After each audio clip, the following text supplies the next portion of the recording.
Right then, welcome to the 10th video showing you how I'm building this pool.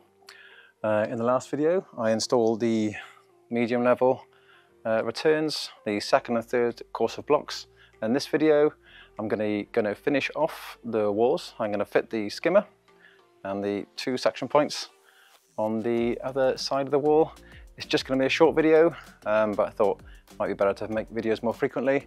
But I got some time off next week, so I'm going to make hopefully quite a bit of progress. So the next video we should see a fair bit more. Yep, so let's get to it.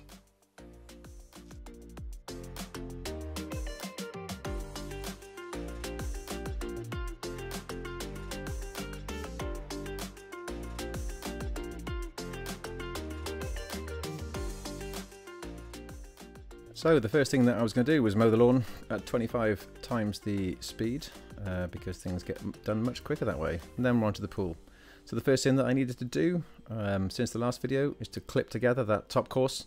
And in a previous video I went through and showed how those clips work. They're just little metal clips that you clip between the blocks. So I went round clockwise around the pool and clipped it all together. Then it was time to fit the light or fit the light conduit.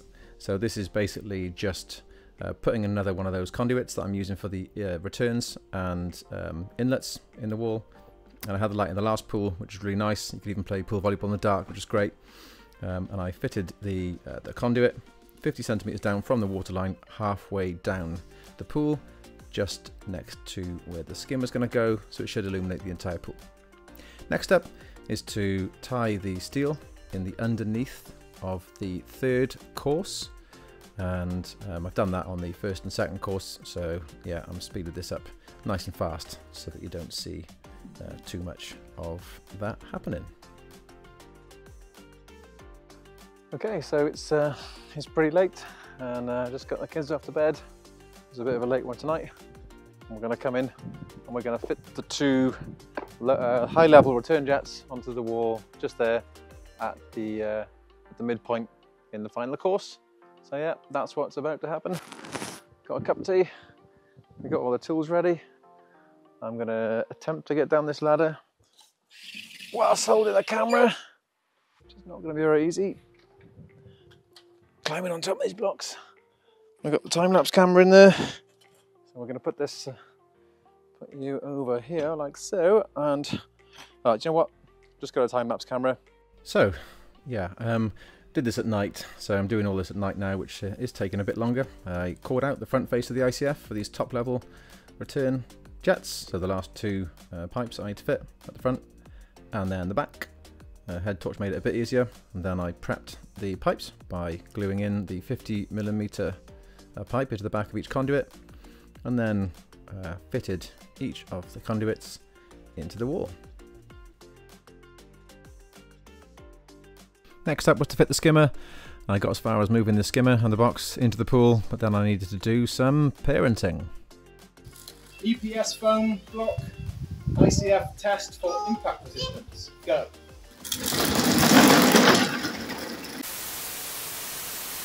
Okay, so the verdict, yeah, it does dent a little bit when you drive into it. So don't drive into your blocks when you're building your vehicle. Just in case you haven't seen enough of me at 24 speed walking around on a ladder fitting steel into the pool is a bit more. I thought I'd include this picture of a crane, this video of a crane, to make it a bit more interesting. Nice orange crane. And this is the last time I'm going to go around the pool with that tie-in tool and tie the steel. And now that is pretty much done, we can move on to the next part. A fair bit of effort goes into filming and creating these videos, so if you are enjoying them and you are finding them useful, then please subscribe and hit the bell. Thanks for watching, back to the video. In this short sequence I'm just adding the remaining verticals and tying them at the top, which will give that continued steel from the L bars all the way to the top of the walls. Right, I've always wanted to do an unboxing video. Well, I've already unboxed it, so I'm not very good at unboxing videos. This is a skimmer. It's a Hayward premium liner skimmer. You can tell it's a liner skimmer, designed for a liner because it's got these machine screw holes which are designed for a gasket, which looks like that. and a gasket plate, which is there, and then your liner goes in, and then your finishing goes on the top. I'll put the gasket and the gasket plate in, but I'm not using the liner, but if I ever do need a liner, this will be ready. Okay, so yeah, the water goes in there on the top, water line's about halfway down, and then the ICF wall comes to 337, which is about here, so I'm gonna have to cut out a little bit of the rear ICF face.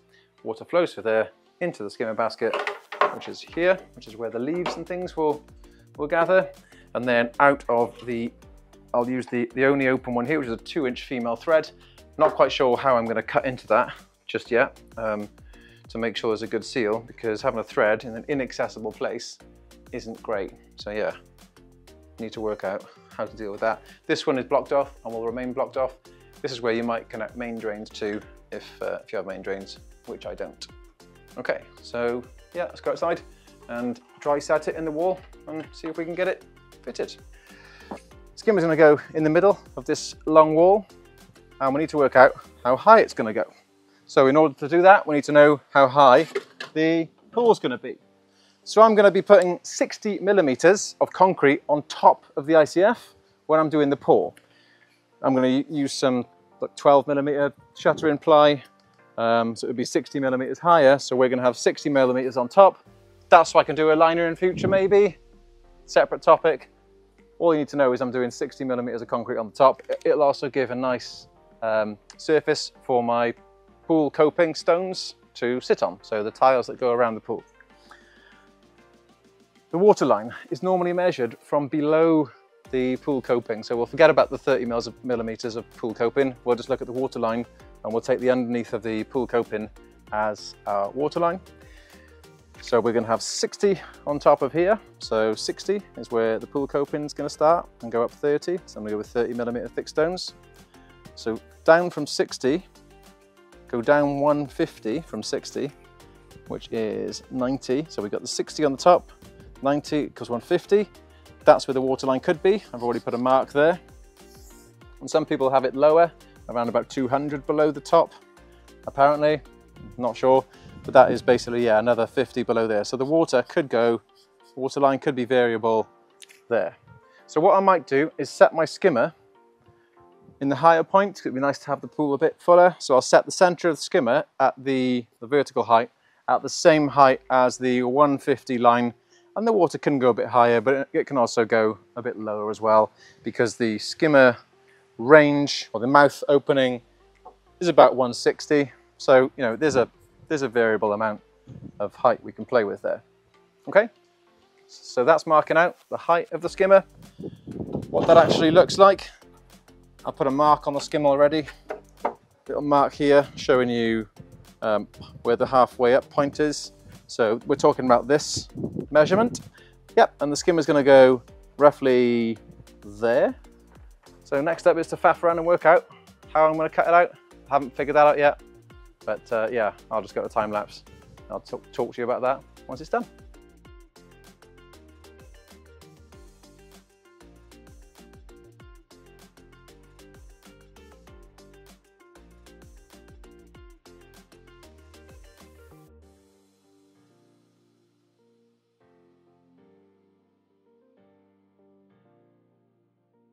Okay, so I've cut the minimum opening that I need to start hacking away at the side at the front, and I've cut the back as well, so hopefully this should just lift out and then we can start tweaking it a little bit so that it, look at that, there you go, gone. That's not going to fit yet because I'm going to try and make the cuts as perfect as possible so that it fits nicely, and I've just got to put minimal amounts of expanding foam in there to keep the concrete in when the concrete's poured.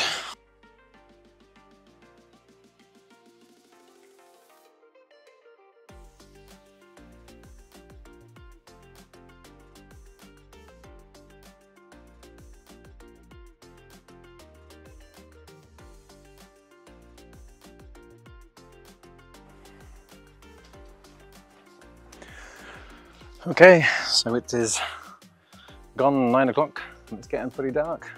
I've just managed to cut out the foam quite nicely back and front, almost creating a nice seal, so minimal foam is going to be required to get the skimmer fitted. There's a little cover plate on here, so I'm fairly happy with that. The concrete's going to get poured about 60 millimeters above this line, so it's going to be about 20 millimeters of concrete above the skimmer. Okay, I know that was a bit of a short video, and that's because I haven't had much time doing this over the last couple of weeks.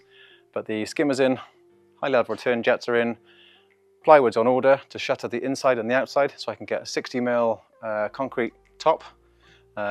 Wood's already ordered, it's over there and delivered for the bracing, which is going to brace the sides, ready for the concrete pour. I'm hoping that in the next video I'll be able to get the shuttering done, bracing done, and maybe even get the concrete in the walls as well. I've got a bit of time off next week, so hopefully I'm going to be able to make a bit more progress, and hopefully I'll be able to do some of this with some daylight as well. This reminds me of the last pool, building everything in the dark. But yeah, that's where we are. Thanks for watching, and I'll see you next time.